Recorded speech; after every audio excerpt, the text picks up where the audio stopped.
నేను ఎంతో ప్రార్థన చేశానండి. మా బ్యాచీ వారు మా నిజంగా దేవుడు ఆ గొప్ప మేలండి. మొన్న దినాల ప్రార్థన వారు మా బిడ్డలు దేవుడు రక్షణ దేవుడు రక్షణ పొందినాక ప్రార్థన పెట్టుకున్నాం, బాగానే ఉందండి. మళ్ళా రబ్బాల్లో పాల్గొన్న పొందటానికి బిడ్డకి మా అందరికీ జ్వరాలు వచ్చేసాయండి.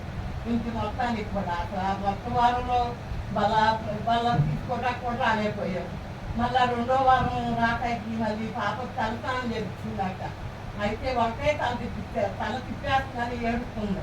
అయినా కానీ మేము తీసుకొచ్చేసాం ఊళ్ళో రెండో వారం కూడా అట్లా ఉండకూడదు అన్నది. ఇంకా వచ్చిన కానీ తల తిప్పేస్తానే ఉంది. అప్పుడు అయిగా గబ్బా పబ్బనులు తీసుకొచ్చి నిజంగా ఎంత గొప్ప మేలు చేశాడంటే దైవజన ప్రార్థన ద్వారా మరి బిడ్డకు ఇప్పుడు వాళ్ళు కూడా ఆ తలకెత్తడం లేదండి. దేవుని బిడ్డ ప్రార్థన ద్వారా దేవుడు గొప్ప మేలు చేశాడు. దేవుని పొందనాలంటే ఇంతవరకు మరి అలాంటి బాధ లేకుండా దేవుడు ఎంతో స్వస్థపరిచాడు.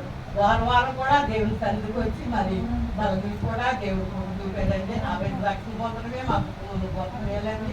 దేవుని స్తోత్రం. అదేవిధంగా 2 బిడ్డ విషయంలో మరి తను బయలా కాలేజీలో జాయిన్ చేశానండి. 10th పాస్ అవ్వగానే ఈ చిన్నపాప విషయం అంతా నేనే అంత తీసుకురావడం చేయటం జాయిన్ చేయడం అంతా నేనేనండి. దేవుని వల్ల వాళ్ళ నాన్నగారు లేరు కదా, అయినప్పటికీ దేవుడు మరి ఆ బిడ్డకి ఇంటర్మీడియట్ గొప్ప చేయం, డిగ్రీలో గొప్ప చేయించాడండి. మరి అదేవిధంగా ఎంఏ చేయడానికి అక్కడ లేదన్నారండి. ఎంఏ అయితే మరి అబ్బాయి ఎక్కడ చేయాలి ఏంటని దేవుడిని అడిగినప్పుడు చల్లా కాలేజీ నా ఆశ ఏంటంటే దేవుని బిడ్డల దగ్గరే చదువుకోవాలి, అక్కడే బిడ్డ మరి చక్కగా ఉండాలని నా ఇది అనమాట. అట్లాగే చల్లా కాలేజీలో ఎంఏ చేయడానికి దేవుడు ఎంతో చూపాడండి. అశోక్ గారి పాపలో పెద్ద పాప రేఖమ్మ మరి నా బిడ్డలు చదివించడానికి ఆమెకు ప్రేమ పెట్టి దేవుడు ఎంతో మరి ఆ విద్యార్థులకు కూడా ఖర్చు పెట్టిందండి. మరి దేవుడు ఆమె ఏం చేశాడు. ఆ దేవుడు మీ ఎంఏ చేయడానికి చూపాడు. అదేవిధంగా అమ్మ నేను బీఈడీ కూడా చేస్తున్నాను అక్క అంది, వద్దులే బీఈడీ అని అంది. అయినా కానీ మరి బిడ్డ పట్టుబట్టి ప్రభావ నేను చదువుకోవాలని దేవుడిని అడిగినప్పుడు మరి 7th లో జాయిన్ అయిందండి. జాబ్ చేయడానికి టీచర్గా, ఇంగ్లీష్ టీచర్గా చదువుకుంటానే మరి ఉద్యోగం చేస్తానే బీఈడీ చేసిందండి. దేవుడు ఎంతో చూపాడు. ప్రతి విషయం కూడా అమ్మగారికి కైగాల్సి చెప్పుకోవచ్చు. మరి అసలు రాయటానికి మరి అక్కడికి ప్రయాణాల్లో దేవుడు ఎంతో చూపాడండి. రాసినప్పుడు వాళ్ళు ఎంతో తొందర చేశారు.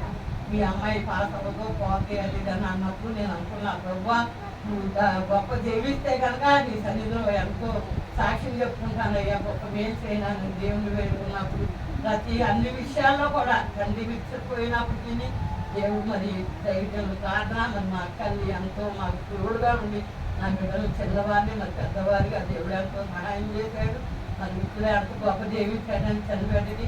మరి ఇప్పుడు అక్కడే జాబ్ చేస్తుందండి. మరి వీరంతా కూడా గొప్ప దైవజనుల ప్రార్థన, సంఘ ప్రార్థన, బ్యాచీల వారి ప్రార్థన ఇంతవరకు దేవుడు మరి మా పెద్ద కూడా తను రికార్డులు రాయడానికి మరి ఎంతో ప్రయాసపడేదాన్ని.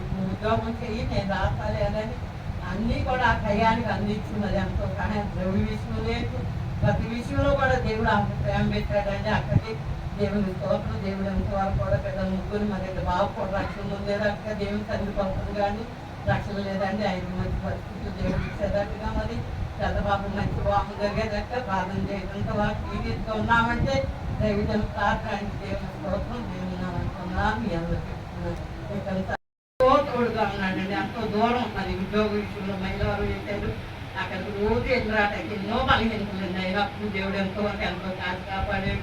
తల్లిని కూడా ఎంతో కాచి కాపాడండి. ఎంతో బలహీనతలైన ఆమె కూడా ప్రార్థన ద్వారా దేవుడు మా కుటుంబాన్ని ఎంతవరకు నిలబెట్టాడు. దేవుని కోసం దైవ